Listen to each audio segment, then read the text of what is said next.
जी अस्सलाम वालेकुम नाज़रीन। बात करेंगे आज एक अफसोसनाक ख़बर पर जो एक भक्कर के अंदर एक गाँव है, गाँव का नाम है चांडिया, जहाँ पर एक रिश्तेदारों के अंदर ही एक ज़मीन के तनाज़े पर जो एक लड़ाई झगड़ा हुआ है और 5 अफ़राद उसमें मौका पर ही जाँ बहक हो चुके हैं और अभी तक जो हमें इत्तला मिली है उसमें बताया जा रहा है कि 7 अफ़राद जाँ बहक हो चुके हैं। तो मौका पर 5 अफ़राद जाँ बहक हो चुके हैं। उस ज़मीन का जो हिस्सा था वो आपको मेरी स्क्रीन के ऊपर नज़र आ रहा होगा। वो देखिएगा, इस छोटे से हिस्से के ऊपर फूफीज़ाद और मामूज़ाद और 3 सगे भाई जो जाँ बहक हुए हैं इसके अंदर, और इन्हीं के दरमियान ज़मीन का तनाज़ा था रिश्तेदारों के अंदर ही।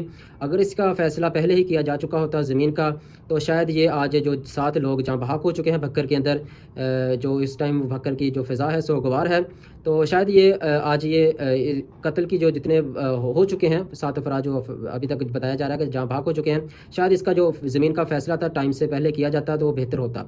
तो आज ये हमें दिन ना देखना पड़ता और इतने कत्ल की जो ख़बर हमें वो देनी ना पड़ती कि एक ज़मीन के छोटे से तनाज़े पर 7 अफ़राद जो जाँ बहक हो चुके हैं। मौका पर 5 अफ़राद जाँ बहक हुए थे। अभी तक जो हमें इत्तला मिली उसमें बताया जा रहा है कि 7 अफ़राद अभी तक जाँ बहक हो चुके हैं।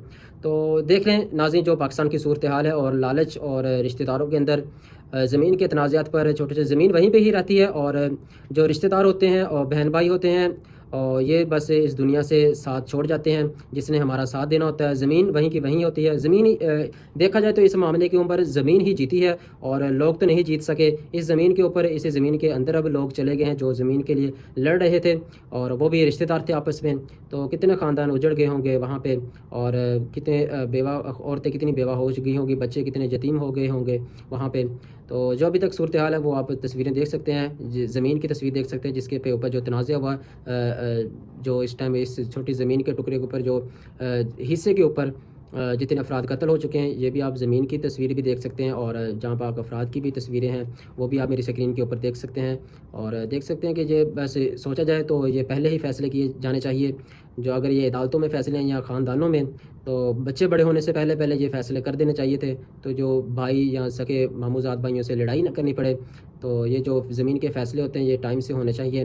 तो इसी जो टाइम से ना होने की वजह से ये तनाज़ात बढ़ते हैं गाँव के अंदर और कत्ल व गारत होती है। अल्लाह पाक हम सबको अपने हिफ्ज़ व अमान में रखें और ये लालच नहीं करना चाहिए और साथ देना चाहिए एक दूसरे का। और लालच करेंगे तो देख सकते हैं नाज़रीन, जो आज सूरत हाल बनी है, इस तरह लोग लालच के अंदर क्या कर देते हैं। दुनिया में जो है माल है वो दुनिया में ही रहना है और साथ तो लेकर किसी ने नहीं जाना। तो ज़मीन के ऊपर लड़ रहे थे, ज़मीन के लिए ही लड़ रहे थे, तो आज ज़मीन के नीचे चले गए हैं। अल्लाह पाक हम सबको अपने हिफ्ज़ व अमान में रखे। अल्लाह हाफ़िज़।